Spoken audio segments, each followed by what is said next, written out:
Halo semua, balik lagi di channel aku, Filmed. Oke, channel ini bahas apa aja berkaitan dengan matematika, baik itu tes perguruan tinggi, tes CPNS, maupun juga untuk materi sekolah. Nah, untuk part kali ini, aku akan bahas tentang UTUL UGM, atau biasanya disebut UM-UGM juga, kode 634, soal nomor 18, 19, dan 20.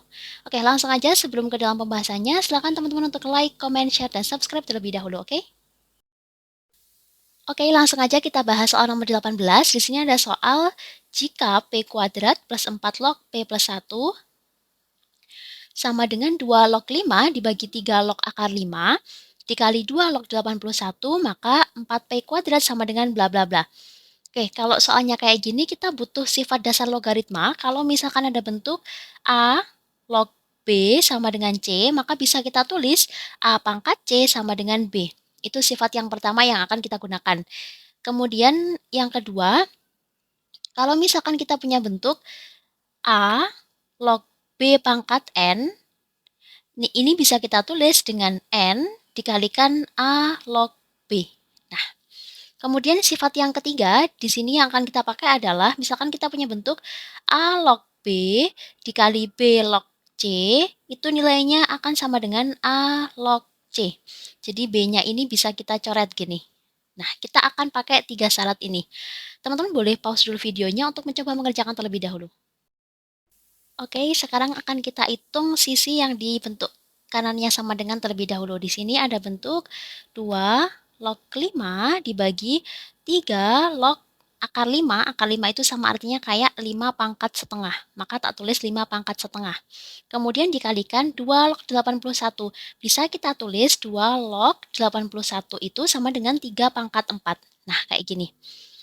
Berdasarkan sifat logaritma yang tadi, berarti di sini jadinya tetap 2 log 5, terus yang bawah di sini berubah menjadi setengah dikalikan 3 log 5, dikali 4, dikalikan 2 log 3.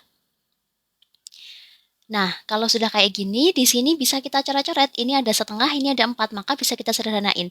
2 dibagi 2, 1, 4 dibagi 2, hasilnya 2.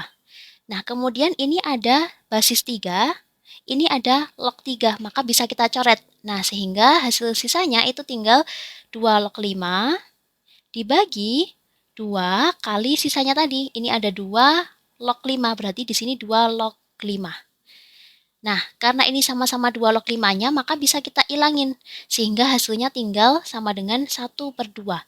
Nah, maka bentuk dari P kuadrat plus 4 log P plus 1 nilainya akan sama dengan setengah.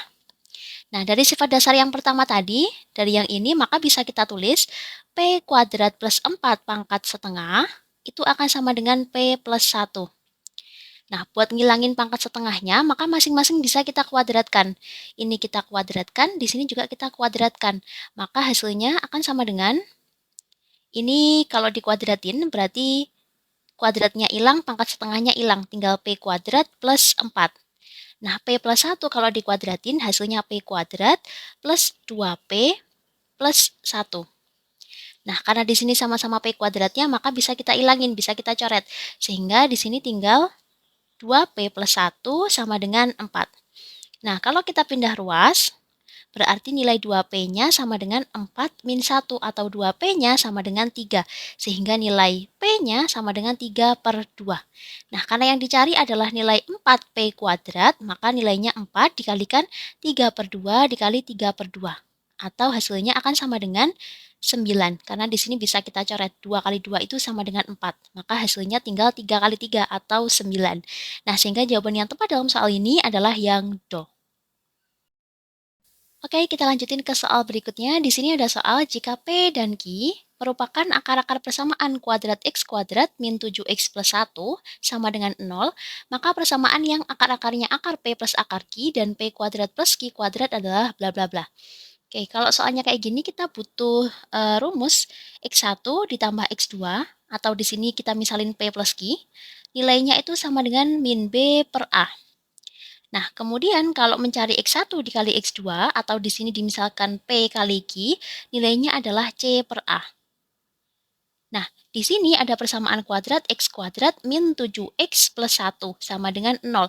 Maka nilai A-nya, A itu depannya X kuadrat, berarti angkanya 1. Kemudian B-nya, B itu koefisiennya X, berarti angkanya negatif 7. Dan C-nya, C itu 1, berarti di sini C itu yang nggak ada X-nya, berarti di sini nilainya 1. Nah, sehingga di situ P plus Q sama dengan min B per A, atau min dari min 7 dibagi 1, atau hasilnya sama dengan 7. Nah, kalau PQ-nya itu sama dengan C per A, berarti di sini 1 dibagi 1, atau hasilnya sama dengan 1. Oke, nah sekarang akan kita hitung nilai dari P kuadrat plus Q kuadrat terlebih dahulu. Berarti di sini P kuadrat plus Q kuadrat itu bisa kita tulis dengan P plus Q kuadrat dikurangi 2PQ. Nah, jadi bentuk P kuadrat plus Q kuadrat itu sama artinya kayak P plus Q dikuadratkan dikurangin 2PQ. Nah, di sini P plus Q-nya nilainya adalah 7, berarti 7 kuadrat dikurangin 2 kali PQ. PQ-nya tadi 1. Berarti di sini 7 kuadrat dikurangin 2. 7 kuadrat itu hasilnya 49, dikurangi 2 hasilnya adalah 47. Nah, kemudian untuk nilai dari akar P plus akar Q, ini boleh kita misalin dengan angka lain dulu. Misalkan di sini A. Maka kalau aku kuadratkan masing-masing ruasnya, di sini jadinya P plus 2 akar PQ plus Q sama dengan A kuadrat. Nah, ini ada bentuk P plus Q plus 2 akar PQ sama dengan A kuadrat. P plus Q-nya nilainya sama dengan 7, ditambah 2 akar PQ. PQ tadi sama dengan 1, sama dengan A kuadrat. Berarti 7 ditambah 2 hasilnya 9, sama dengan A kuadrat. Maka nilai A-nya sama dengan plus minus 3. Nah, tetapi kalau misalkan di sini bentuknya akar P ditambah akar Q, maka nilainya itu pasti yang positif. Kenapa? Karena nilai akar itu nggak mungkin negatif kecuali dia bilangan imajiner. Nah, sehingga di sini yang kita ambil yang memenuhi adalah nilai A-nya sama dengan 3. Negatif 3-nya kita ilangin karena nggak masuk di kriteria bentuk akar nilainya negatif. Kayak gitu. Nah, kemudian yang kita cari adalah persamaan baru yang akar-akarnya P kuadrat plus Q kuadrat dan akar P plus akar Q. Maka persamaan kuadrat barunya X min X1 dikalikan X min X2 sama dengan 0. Nah, kita tinggal ngisi aja X min X1-nya, berarti 47, dikalikan X min X2-nya, 3 sama dengan 0. Maka di sini X kuadrat min 3X min 47X, kemudian plus min 47 dikalikan min 3, sama dengan 0. Sehingga hasilnya adalah X kuadrat min 50X plus 141 sama dengan 0. Sehingga jawaban yang tepat dalam soal ini adalah yang C. X kuadrat min 50X plus 141. Ya, jawaban yang tepat yang C. Oke, soal terakhir dalam part ini, soal nomor 20. Diberikan fungsi kuadrat f(x) sama dengan 9x kuadrat plus ax min b yang melalui titik a, min b dan b, min a. Dengan a tidak sama dengan b, maka nilai minimum fx adalah bla bla bla. Oke, di sini karena dia bilang bahwa titik a, min b dan b, min a itu melalui fungsi kuadratnya, maka bisa kita masukkan nilai a, min b ke fungsi kuadratnya. Jadi, misalkan di titik a, min b.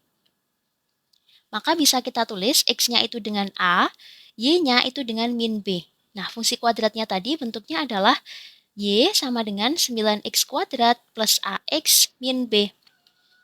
Maka, di sini Y-nya aku ubah menjadi min B, berarti min B sama dengan 9. X-nya aku ubah jadi A. A kuadrat plus A kali A min B. Nah, karena ini sama-sama min B-nya, maka bisa kita ilangin. Sehingga di sini tinggal 0 sama dengan 9A kuadrat plus A kuadrat. Atau 0 sama dengan 10A kuadrat. Maka nilai A-nya sama dengan 0. Nah, kita ketemu nilai A sama dengan 0. Kemudian, kita masukin nilai B, min A ke persamaan kuadratnya. Berarti di sini kalau ada bentuk B, min A, maka bisa kita tulis X-nya dengan B dan Y-nya dengan min A. Fungsi kuadratnya tadi Y sama dengan 9X kuadrat plus AX min B. Y-nya aku ubah menjadi min A sama dengan 9 kali B kuadrat ditambah A kali B min B. Nah, karena tadi udah diketahui bahwa A-nya itu 0, berarti di sini 0 sama dengan 9B kuadrat plus AB min B. Ini juga masih ada A-nya ya, karena A-nya 0 berarti ini bisa hilang. 0 kali berapapun hasilnya tetap 0. Maka sisanya tinggal 0 sama dengan 9B kuadrat min B. Kalau kita faktorkan, maka jadinya B dalam kurung 9B min 1 sama dengan 0. Maka nilai B-nya sama dengan 0 atau 9B min 1 sama dengan 0. Sehingga B-nya sama dengan 1/9.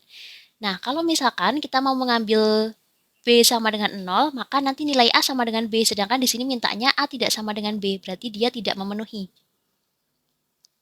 Berarti yang ini tidak memenuhi. Karena A sama dengan B, sehingga yang memenuhi adalah B sama dengan 1/9. Nah, ini yang akan kita pakai.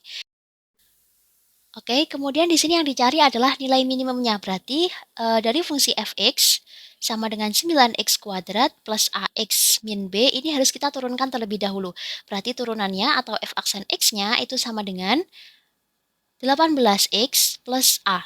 Nah, f aksen x-nya ini kita buat sama dengan 0 dulu, maka jadinya 0 sama dengan 18x plus a. Karena tadi sudah diketahui bahwa nilai A-nya adalah 0, berarti di sini 18x sama dengan 0, sehingga nilai X-nya sama dengan 0. Berarti fungsi kuadrat tersebut memiliki nilai minimum ketika X-nya sama dengan 0. Maka masukin aja ke formula fx-nya, dengan X-nya diganti 0. Fx sama dengan 9x kuadrat plus ax min b. Kita ganti X-nya dengan 0, berarti F0 sama dengan 9 kali 0 kuadrat ditambah A kali 0 min B. Di sini 9 kali 0 kuadrat berarti kan 0 ya. Kemudian ditambah A kali 0 juga tetap 0. Hasilnya tinggal min B. Diketahui B-nya tadi 1/9, berarti hasil akhirnya adalah min 1/9. Sehingga jawaban yang tepat dalam soal ini adalah yang C. Oke, sampai jumpa di video aku selanjutnya. Bye-bye.